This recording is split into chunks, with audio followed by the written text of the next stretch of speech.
actually, good afternoon, Michelle. And hello, my love, Erik. Erik says, hello, Mama. And I say, hello, Elisa. How are you? I'm doing great. We are going to talk to my mother. I forgot to give you the heads up. But Okay. Erik, can you go get Big Mama for us? Okay. I got a bunch of questions from blog members who have had similar situations, similar mothers. Mm-hmm.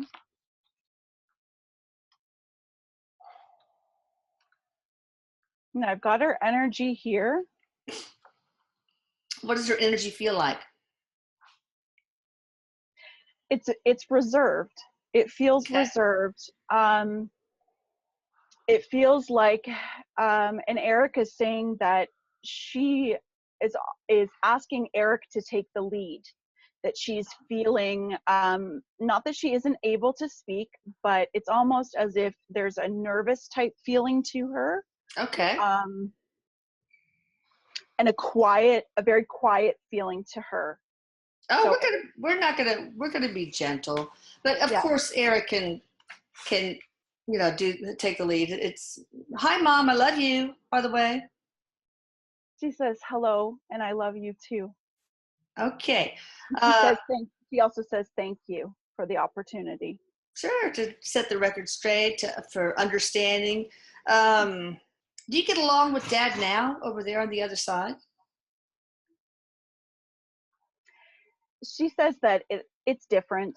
It's not the same, that their energies do connect with each other, and absolutely no animosity or anything, but they don't spend all of their time together. Okay. What was it like for you when you crossed over? Were you shocked that there was an afterlife, or? She says, I was surprised. It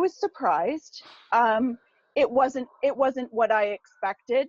It's not what I was taught. And she also says, I wasn't quite sure if I was in the right place or what was happening was actually happening. Yeah.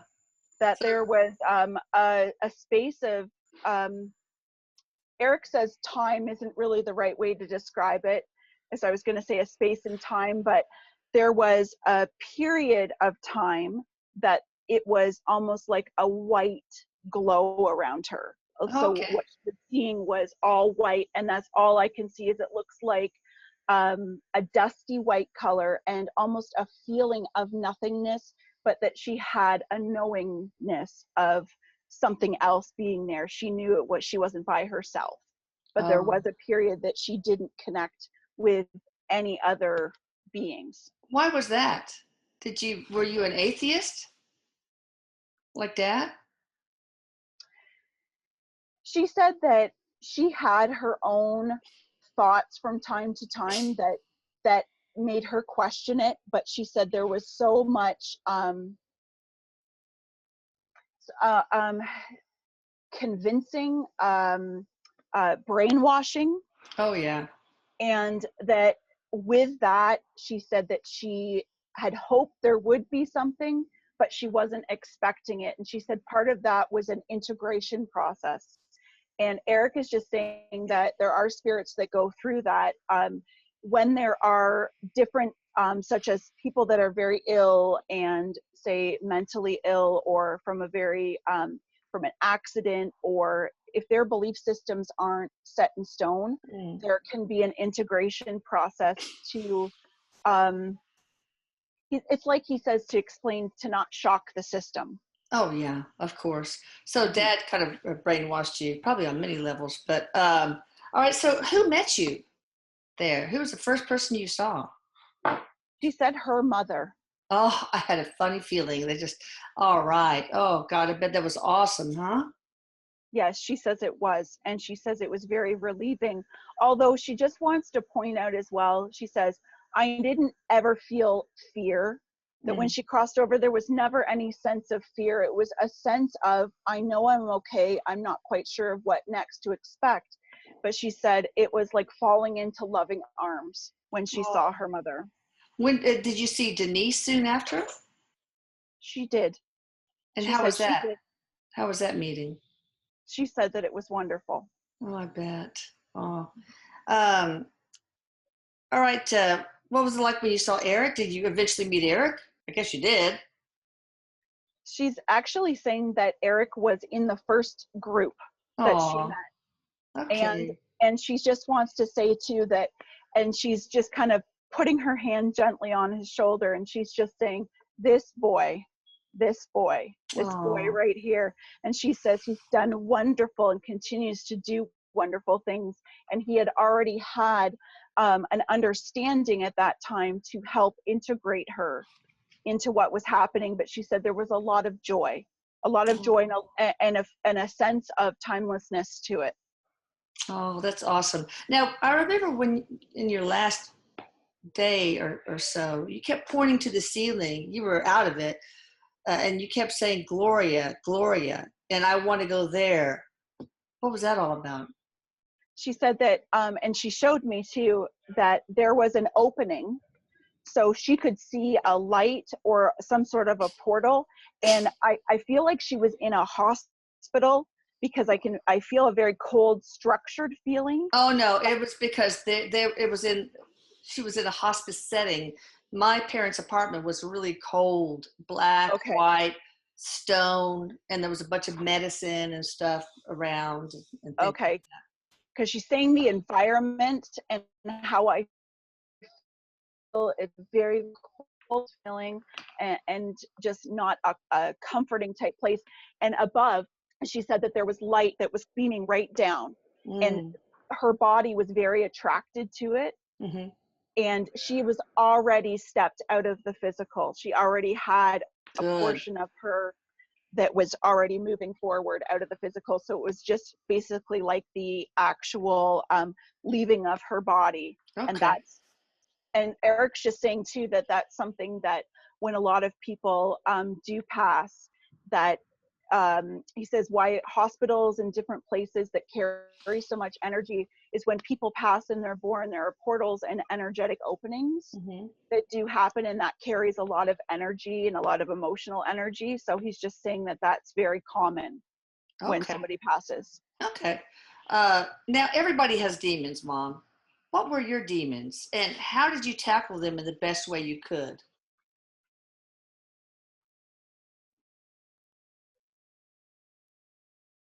Hmm.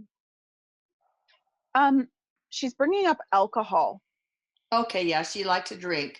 But Okay, my father kept a tight lid on it, but she had a penchant for it. because the first thing she said is her love of alcohol, Mm, and that she would go through periods of almost thinking about it in a very obsessive way. mm. And it was very difficult for her to go through, and I want to say events, or uh, honestly, I feel like your father, there was Mhm. things about the alcohol that helped her deal with certain things. Okay, so you were self-medicating to deal with, because Dad was really awful to you sometimes. I mean, he was loving sometimes, but sometimes he would I remember when oh, I don't want to go through the stories, but he was just really awful to you sometimes. And he was mad because you were 8 years younger, and he expected you to take care of him Mm-hmm. uh, in his old age, but it was the opposite, and he resented that. So, Mm-hmm. well, did you Medicating, yeah. okay. So, did you have any other mental illness, borderline personality, bipolar disease, depression? She makes me feel like it was it borderline. She's not saying borderline, but she's saying that there were times in her life that depression, and she says borderline personality, like she's showing me a graph, so I don't know if there's certain times Oh, in maybe one's life. oh, okay. Or maybe just on the spectrum of that. Or is that what you're Mhm. saying, Mom? that there were times where things like that would rear its ugly head, is Oh, how yeah. she said it. Oh, yeah. I could see that. Mhm. Now, you tried to kill yourself in 1973, I think it was. No, maybe 74, 75. And you meant it because you took 70 barbiturate pills and had to be She on a just ventilator. Why? Why did you do that? – first she showed me the pills, um, And she nodded her head, and she just said that it was an overwhelming multiplication of things that were happening at one time. And did your father cheat on her? Or That is the suspicion, and he admitted that when we interviewed him. Yes. okay, because she's giving me the feeling of not having trust, feeling mistrust, feeling like she can't get out of this, she can't do anything about this. Yeah. She just felt overwhelmed, and she said that she's glad that that didn't happen, Yeah. because that would have changed everything for her and for the whole family. Yeah. And but she just said that that was just like a and she's showing me too, just like blackness. She just couldn't handle it. It was just absolute blackness. Oh, it's awful. I've been there before, Mom. I know how you feel. Now, there were two sides to you. You're quite the dichotomy. On one side, you're the hometown, country girl, very simple and stuff. But then there were times where you were kind of elitist. Like I know on the cruises you and my father went on, you would insist that the crew take a dinghy down and go get glacier ice for your martini. Now, what was that all about, dude?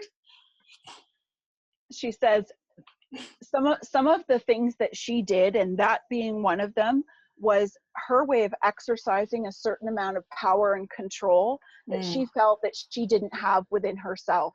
Oh, that makes sense. She felt overcome and overpowered, and she said those types of things made her feel good because they do it. They do things for her. Is that why did you develop dementia on the spiritual level? She said part of it was the dementia was her being able to, she says, separate herself from the life that she was having into a different experience. It was also her not being able to have control over what was happening to her. Yeah. That she says, I wasn't able to say, I'm going to be like this today, or I'm going to use this to control this. There was a completely different element to me that that I really didn't have any participation in. So this was something that I had to deal with, that eventually just became more and more and more until her death. Well, it's amazing because Dad must have had a lot of influence on you, because you're such a strong woman, an amazing doctor. Your patients adored you. And that's where you just shined, So, I'm just making the comment. It's really not a question, but so Dad really must have had an incredible influence on you. I don't think your parents ever liked him. No, she's just saying that she had her own demons of, and she's saying that they weren't these big horrible things that happened, but she put everything into her work. And she's also saying that you and her share that passion for people. Yes. That you and her share that strength and that drive. And she's just saying that, the things that would squeak out of her didn't come out in her practice, didn't come out with her patients, but that she says it is abuse that she went through with your father. And she said there was a lot of verbal and emotional abuse. Oh gosh, yes. And that's what she's really focusing on. And she said that really did take a toll on her and brought out a lot of what she had within herself that was buried. But she says, I was a good doctor. You were and really good. I was a really good doctor. Yeah, and I'm so grateful for your influence on me. I really am. The Dad really knows how to hurt people. I mean, I remember whenever he was depressed, Mom, and you were demented when all this happened, he would say, I should pull an Erik and blow my brains out, things like that. Or if Erik had lived with us, he would still be alive, and just terrible things. What do you think about what he did with his will? She says your father played his part very well, Mm-hmm. meaning that he was a catalyst for other people's path. She goes, mine included. And she said that he had a sick sense of control.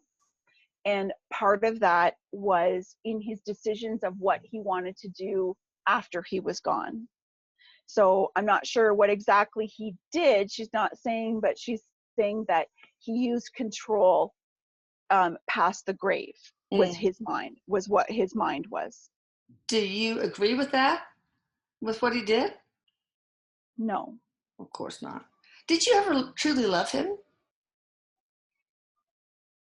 She says yes, yes. Okay. And she said that not all times were this way. Not all times were abusive. She says there Oh, yeah. was love that was there, and she said there were better times, but she says unfortunately over time, and she said your father was sick. He was a sick man, and Yeah. over time that sickness took over the better parts of his personality. That's true. Yeah. What was your biggest success? I mean, you had tons of them, Mom, but what do you think your biggest success was? She says, without a doubt, my children. Oh, And that's she's what I feel very, too. Yeah. yeah, yeah. You are very, very proud of you. Oh, thank you. What do you think your biggest failure? I mean, we all have them, me included. She said it was her, the inability that she wasn't able to take the opportunity to stand up for herself and for her family.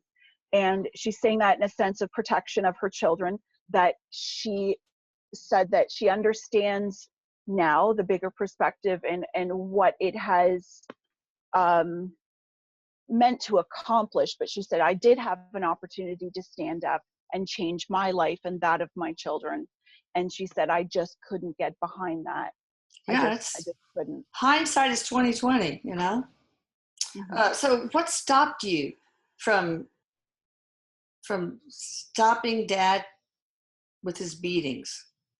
What were you afraid that he would hurt you? I mean, what was that all about? Or did you agree with him? I mean, it was over silly things like a dish rag was in the silverware drawer, or a piece of cheesecake was found under somebody's bed, and he would beat us until somebody confessed or whatever. She said if she disagreed, that would make things worse. And Oh, okay. she said so it's not that I agreed with it, but she's giving me the feeling, what she's showing me is a countertop, and it's kind of got a slightly some very light pattern in it, and she's showing me a pair of hands on top of it. And she said that if she were to stop something from happening, it was as if his anger would raise, because nobody tells me what to do Oh, that's and how to true. do it.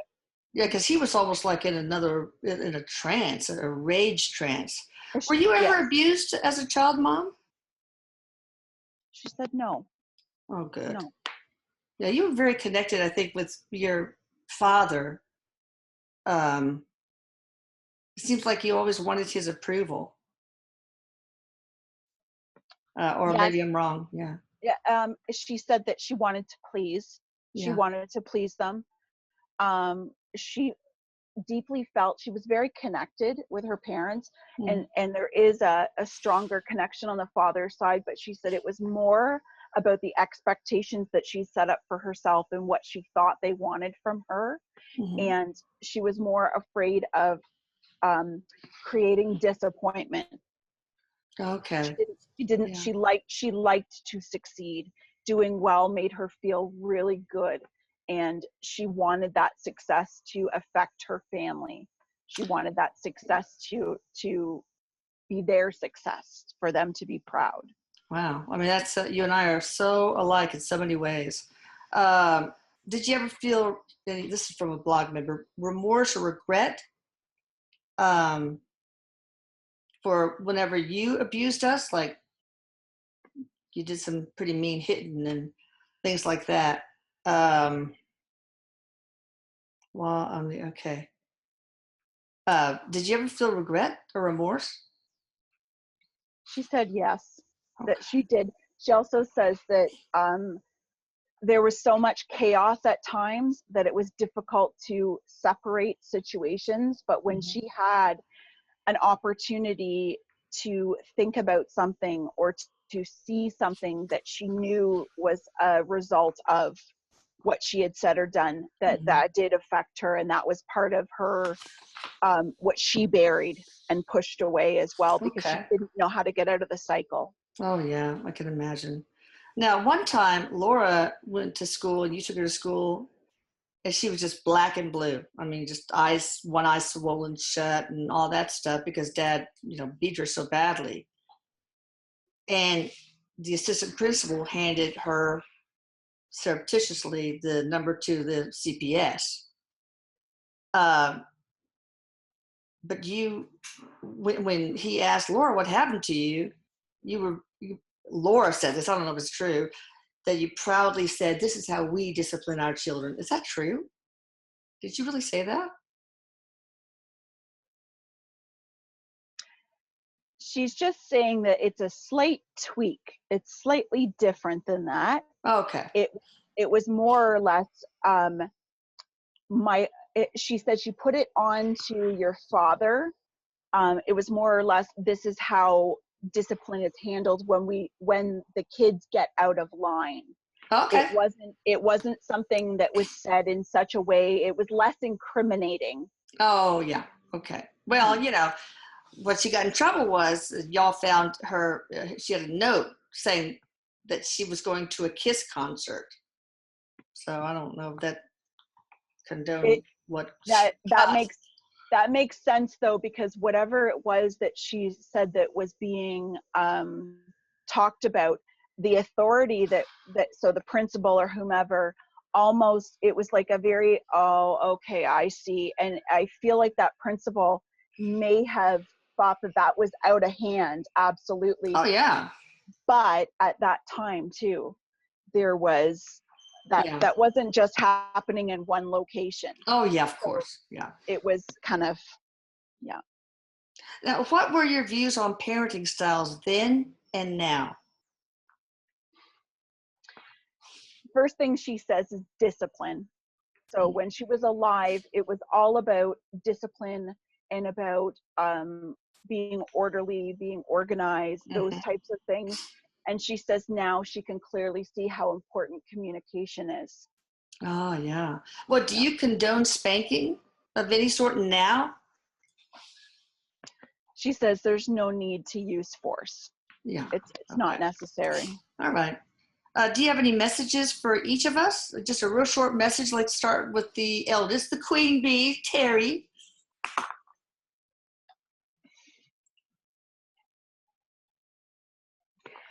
She's talking about the health, and she's saying something about what Carrie is consuming. Okay. Carrie is consuming something that is not good for her, and I want to say that there's something in her food, and she's going to dairy. You're talking about Terry, T-E-R-I, right? Terry. Okay. Terry. Right. So the dairy products are messing with her? Do you happen to know if she's got some sort of stomach problem? I don't know. She's got all sorts of skeletal issues, broken bones that she's had and things like that. Because she says that Terry needs to clean up her eating. Okay, well, she eats a lot better than me, so I'm in big trouble.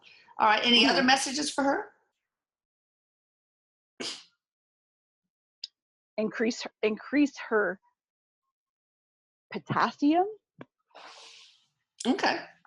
Spoken like a doctor. What about next in line, me, Elisa?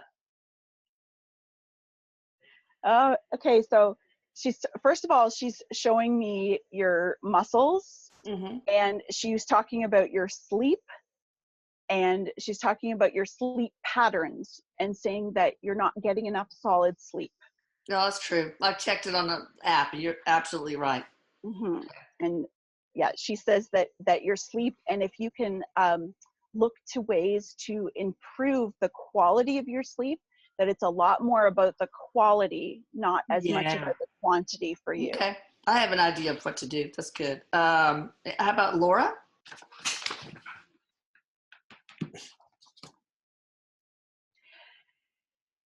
She's she's saying for Laura to be careful with her driving, and I'm not saying with her specifically driving, but she's saying to be extra cautious in traffic.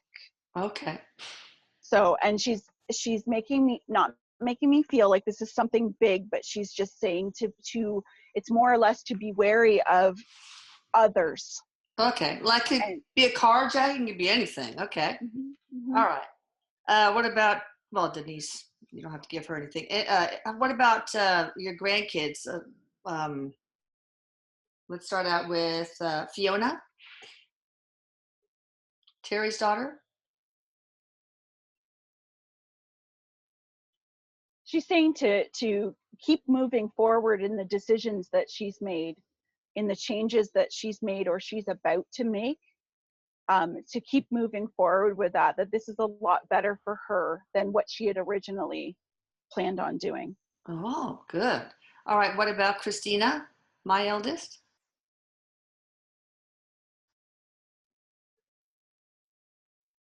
She's showing me you know, when you go to an event and somebody's carving stuff out of fruit. Oh, yeah. Okay. Okay, she's showing me that. I'm not quite sure. Let me just see what she's trying to tell me with that. She says, have fun at the event. Oh, So okay. Maybe whatever that good. translates to. All right. What about Michelle, my second eldest?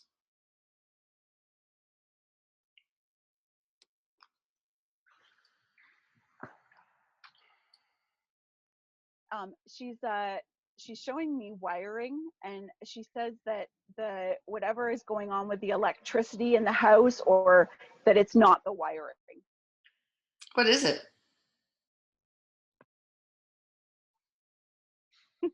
Eric's laughing, and he says it's us. Uh-oh. Oh, So that's funny. yeah. Oh, rascalies. Last but not least, Annika. uh, Eric's rubbing his hands together like this is going to be good. Oh, boy. Um, and she says, go ahead and take that big risk when it comes. Even if it feels like it's a little bit scary, she says, you go ahead and take that big risk because you're well supported. Oh, awesome. All right. What advice do you have for those still in the throes of feeling like a victim over past child abuse?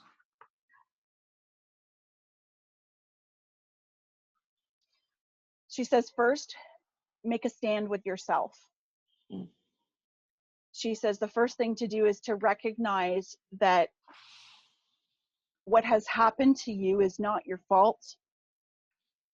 The things or choices that you've made, you can stop in the moment that you're in, and you can heal, and you can progress with a life that is more of yourself.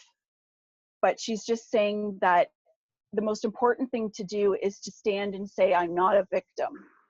Because she says it's the acceptance and understanding of that first yourself that halts the process, because she said that abuse from a child, until a person stops and says, I will not allow this to control my life anymore, once that person can say that, they can begin their healing process.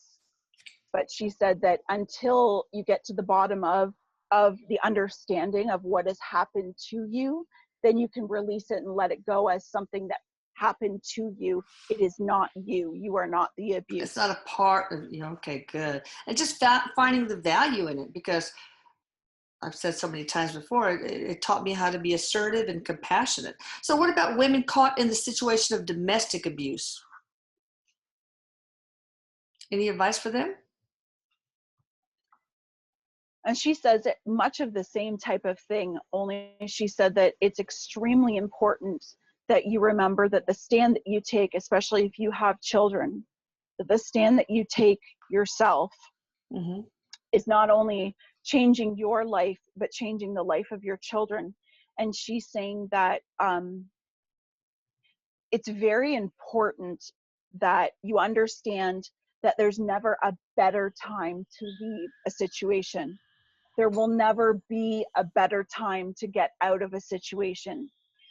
That if you are at the point of, and you know you're abused, and she says, and this goes for any type of abuse, because she's just saying that emotional abuse still leaves scars, Yeah. even though, you know, that it's no different than the physical abuse. It's still Mm-hmm. abuse. And she's saying that this again is about taking the understanding and the acceptance that something is happening, and knowing, and she's being very clear about this, and knowing that you do have the power and control to change this. Yeah. It's a lesson in self-empowerment sometimes. Do you do any kind of work now over there?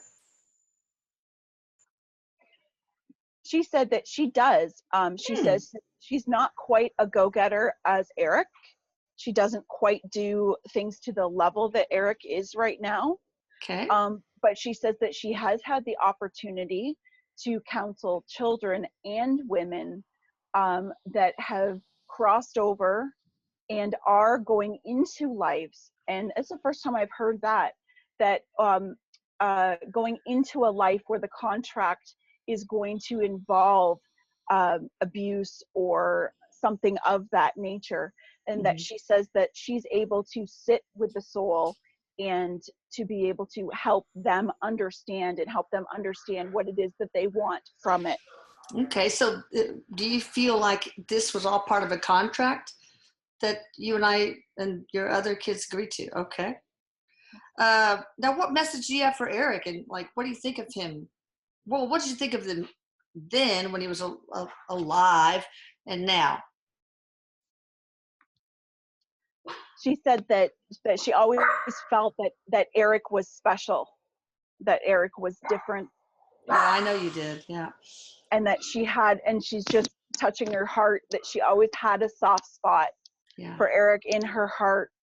And she said with the awareness that she has now, she says even if she were alive right now as a human being, knowing what Erik is capable of, she knows that he was a special soul, and he is doing exactly that. She says he is a very special soul.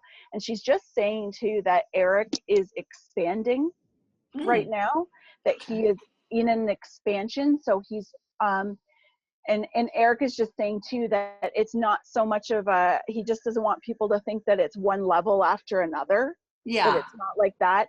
He says it's more of his energy just gets bigger, and it's what he's able to do from a deeper Oh, capability. okay. So she's just Visit saying me that, more. You can visit me more. yeah, well, and yes, and he's able to do more, and this is part of his process and part of the greater plan that he has done too. But she's very proud of him. She's very Oh, proud of him. I am too. Now, why didn't you try to help him more when he was alive? In fact, you never really came to any of the births of your grandchildren. You lived 10, 15 minutes away, and really rarely visited unless it was like, I mean, almost never. And then on birthdays, not even a card, no gift. Christmas, the same thing. Why? What was that all about? I have a feeling I know why or who. She said fear, and it was her emotions. It was disconnection from her emotional state Hmm. as well. But the more involved that she also wanted to keep the kids and to keep a distance between the households or the situation. She didn't want there to be a deep investment with the kids, but she said it wasn't. It was more about her. She says it was about her, and she says I was not able to be the person that I wanted to be, so I'd rather sit back and just Oh, okay. be what I had to be. All right. So it didn't really have to do with a dad brainwashing you not to get involved. she said that's part of it, and that was part of keeping the kids away from it too. Okay. Okay. Let me see. Oh, here's one person had a very abusive mother, made you look like Mother Teresa, apparently. And she sometimes when she parents, she gets super angry, just like her mother did. So she asked, if there's a deep-seated anger that comes out in parenting, why and how can one overcome it? And how can, well, okay, we'll do that. She said, what you're experiencing is almost like a projection of that parent's actions, that parent's personality. And Erik is just jumping in a little bit here and saying that as a person grows and they're developing, when a parent, however they are nurturing that child or not nurturing that child, that becomes part of them, even though that child is not that way. So and so he's relating this to PTSD, to this being the same type of energy that when a situation arises, it's as if the body recognizes that fight or flight feeling. And then mentally it goes to, I feel anxiety, I feel this, I feel overwhelmed, and out it comes. And he said that most importantly, if this is something that's happening, that therapy is very important, that going through therapy and understanding, because he says when that rabbit hole starts to be traveled down, then you'll start to see all the connections that have kind of led to more than just that. Because he said it won't be just one thing with anger, there will be other things. And he says you can't fix what you're not aware of. That's true. So I think EMDR is really good for PTSD. My sister turned me onto this awesome book, and I can't remember, it's a really Bissell van der Koot or something weird name like that, but it's called The Body Keeps Score. And you know, it talks about how PTSD really is a physical disorder on many levels of the brain, etc. So how can parents break the generational pattern? I mean, kids that get abused, so many of them end up abusing their own children. Or did they do the opposite? They're like, I know how not to be, you know? So Erik is saying that, first of all, like if you're living in polar opposites, so he said if you're the parent who's doing no disciplining because you were disciplined too hard as a child, that's not going to work for you. And he's like, and if you're going the other way, it's not going to work for you. But he says the thing is that you can't look at parenting as being one simple way. He says parenting style has to do with the whole as a family. It has to do with, because if you've got a partner that you're parenting with, it's the coincide with that partner and where that partner came from and their beliefs and everything. So he says it's not just one thing to do.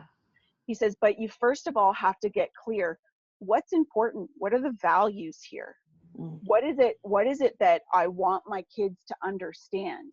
What is it that I don't want my kids to feel, and why?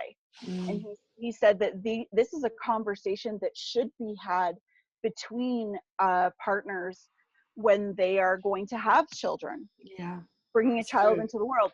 The conversation of disciplining and the conversation of how we're going to raise our children would be much better had in the beginning than as these things arise.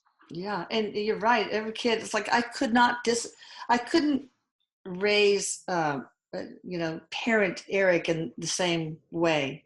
I couldn't use firm logical consequences with him because he was just too disabled. But I remember Mom, especially with Dad, whenever we heard the garage door open, we were so afraid of y'all when we were little kids that we would hide behind furniture. You know, y'all were scary. But y'all made us have this. Remember the black chore book? All right, I remember when I had to vacuum. Dad would put little pieces of paper all over the carpet just to see if I just go around there and pick up every piece of paper. You know that? I was like, oh, got you she on that one. she said you're always a smart girl. I You're know, always I'm a a smart girl. crafty liar. Okay, let's see. Here's one from a blog member, Mom. My mom abused me verbally many years of my life before her death when I was 30. I know her death was a turning point in my life and worked hard over the years to forgive her. That is not an easy thing to do when you suffer so much on an emotional level. I had many questions. How could others love me when my own mother could not or did not love me? And she did not love herself. I was told my lesson in this lifetime was to find love where there is none. Self-love was paramount to healing. So what do you say to people who think, well, my parents didn't love me. Why should anybody else? Or why should I? So she's handing this to Erik as well, because Erik's like, Okay. me. Uh-huh. And he's just saying that we all have come into this life with our different things that we have had to adjust from. And he says yours was not being loved by your mother figure, by that not having that same nurturing care that maybe some other people had or that you yearned for. And he said that you had to grow up watching other mothers or wishing that this other person was your mother. And he says, yeah, that is hard. But he says, like anything else that we go through, we have to stand and we have to say, nobody else is going to do this for me. I have to do this for myself. And he said that it is very possible to love yourself and give yourself the kind of love that he goes, maybe it's not coming from another person like a mother, but you can still love yourself and accept yourself the way you are and have a completely productive, amazing life. And he said, and you want to know something, he said, it's a challenge for you, but to remember that if you're not loving yourself and you're not accepting that most important part of yourself, nobody is going to love you the way you want to be loved. Or and you can't really give love effectively to other people. I remember Terry used to say, "Parents are the Greyhound bus that gets us here." All right, here's from a blog member. My questions below are for your mom. They stem from my own experience in this life. First, did you have a contract with Elisa in this life? Okay, yeah. Have you been abused in a past life as well? Well, we'll talk about past life in a minute. Uh, what are you proudest of in regards to your own daughter, Elisa?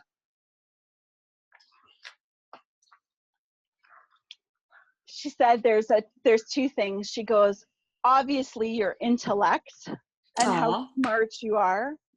I And get she that says from you my pass that. mom. She says you pass that to your children too. She says your children are all very smart.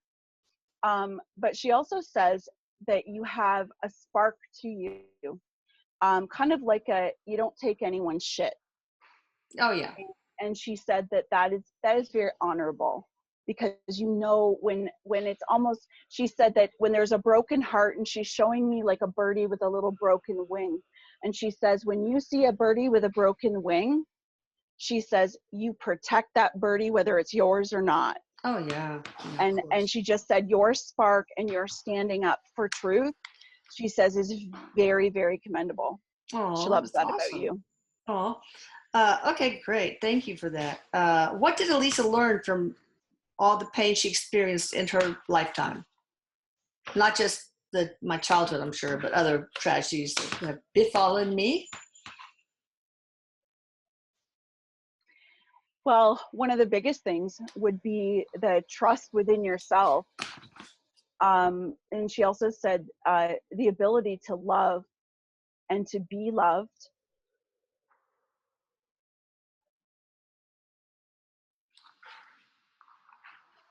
To overcome, she said to overcome was one of the biggest ones. To overcome many different situations that presented themselves on you, to overcome and to make something. And she's saying that the example right here of what you're doing, you're overcoming no matter what has happened into your life, that this is very cathartic, and this is part of the healing process for you, and you've been able to take that a hold of that. And Erik says, like, horns of a bull.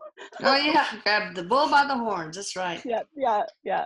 All right, that's awesome. Now I just have the usual generic questions, Mom. First, what was your spiritual mission this lifetime?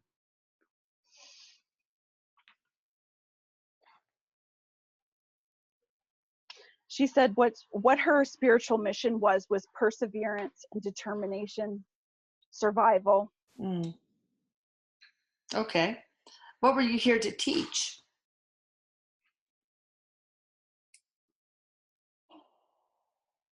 Love through obstacle. Mm, wow, that's powerful. Sends shivers. Do you feel like you accomplished what you set out to do this life? She said, despite some of the things that she spoke of earlier, she just wants to say that there's a fine example standing before us, and yes, she did. Gosh, Oh, she's so awesome. proud Oh, of you. She's so proud of oh, you. oh, that's so It gives sweet. me Thank chills. you. Oh, um, can you share a life, another life you had that most influenced your one, this last one? So she shows me a small boy in Spain.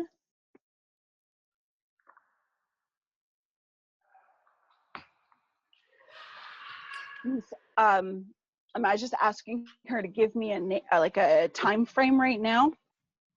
And I've got early 1800s. It's so weird because as you got demented, you start talking Spanish with everybody. You know, a waiter come up, ¿de dónde estás? Where are you from? You know, things like that. So Yeah, that must be because complete she for. said Spain. She said Spain is like she's showing me a heart connection to Spain, and that she's had more than one life there Mm. in Spain. Is that why you married Dad? Because he was from Spain? Or yeah, or why did you marry him? She said that was very endearing. It was a very endearing attraction. Okay.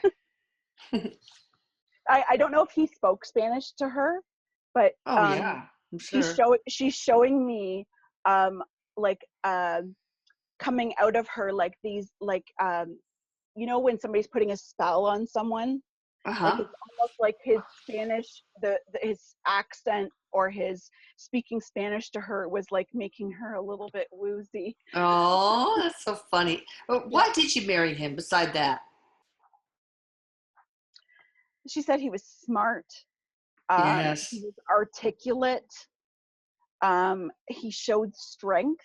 And Mm. she said, she also says too, that at the time when they got married, his strength and control was not out of control. Yeah, It didn't, she didn't see that side of him. I see. Yeah. Yeah. Okay. And she just says what she did see was not enough for her to turn her back and ever want to walk away. Okay. All right. Anyway, back to the life. Sorry, I interrupted.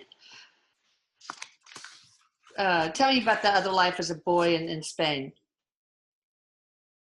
Oh, okay. So she's showing me like a not delivery boy.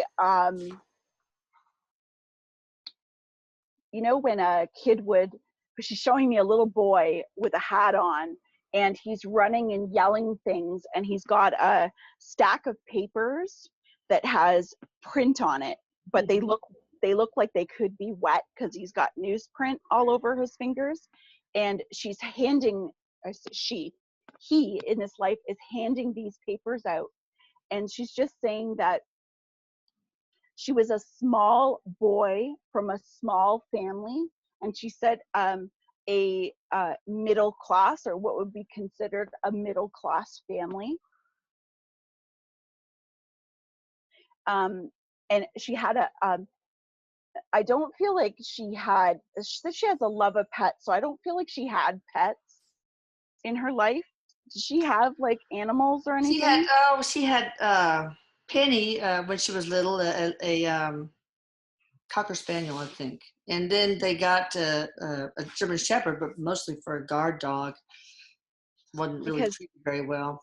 she said she had an absolute love of animals as this child, and she shows me like dogs, and they feel like they're not with anybody, that they're following, and that she had a communication with the animals.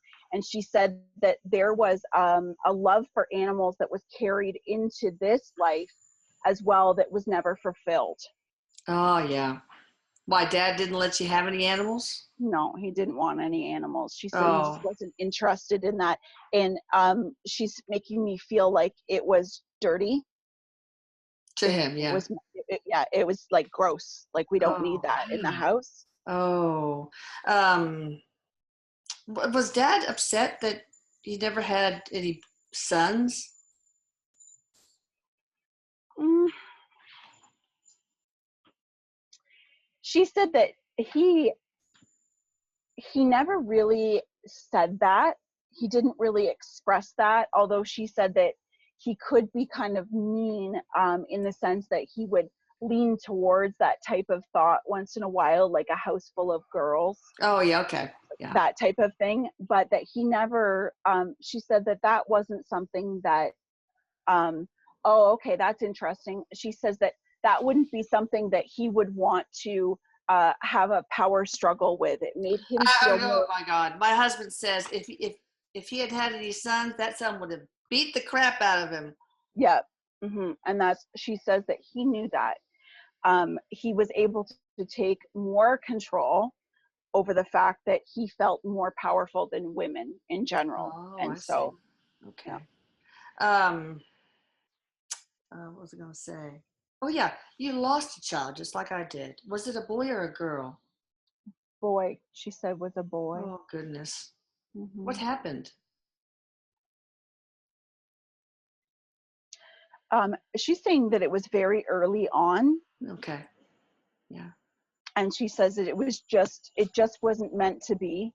Yeah. It wasn't, she said it was a miscarriage, that it was so early on. She also says that had she have not had the education that she did, that she may have even missed it being a Oh, miscarriage. okay. Yeah. So I feel that it was quite early on. Okay. Yeah, it was. It was. Mhm. Can you share anything about yourself that we just don't know?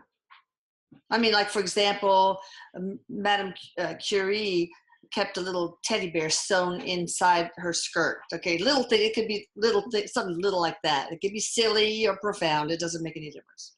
She said that she had always wanted to be an artist. Oh, really? hmm Wow. That she had always really, something sparked in her when she would see that free spirit from an Mhm. artist, and she just didn't ever think that she just felt too left-brained, Oh, and it was just something that she would never be able to do. But she had this secret little daydream inside of her that she wow. could be this wild artist, this Yeah. wild and free artist. Yeah, because I think you always felt like you had shackles on, whether self-imposed or imposed by people like my father. And she's agreeing with you too. That's so interesting, because she says yes, and she goes, and that is exactly right, Elisa. She said, that represented the freedom that she felt that she lacked in her life as well. So that was Yeah. part of an escape for her mind, which she became very good at. But you were a wonderful dancer. In fact, you taught some famous boxer how to dance because his coach or whatever told him he needed to. This big old guy. Remember that? Isn't that funny? She said that she taught Twinkle Toes how to do Twinkle Toes, is Oh, what that's she's saying. funny. What is Yeah. that? What she's showing me is she's showing me, I'm seeing it in black and white, and I'm seeing 2 feet up on the toes, and then the partner in front, which looks like the man's feet, up on the toes, and it's kind of like a step back and Oh, forth okay. this way. And she said that that was very much like, with boxing. She said that he would hold his hands up in front of him and do the movements Oh, side to okay. side.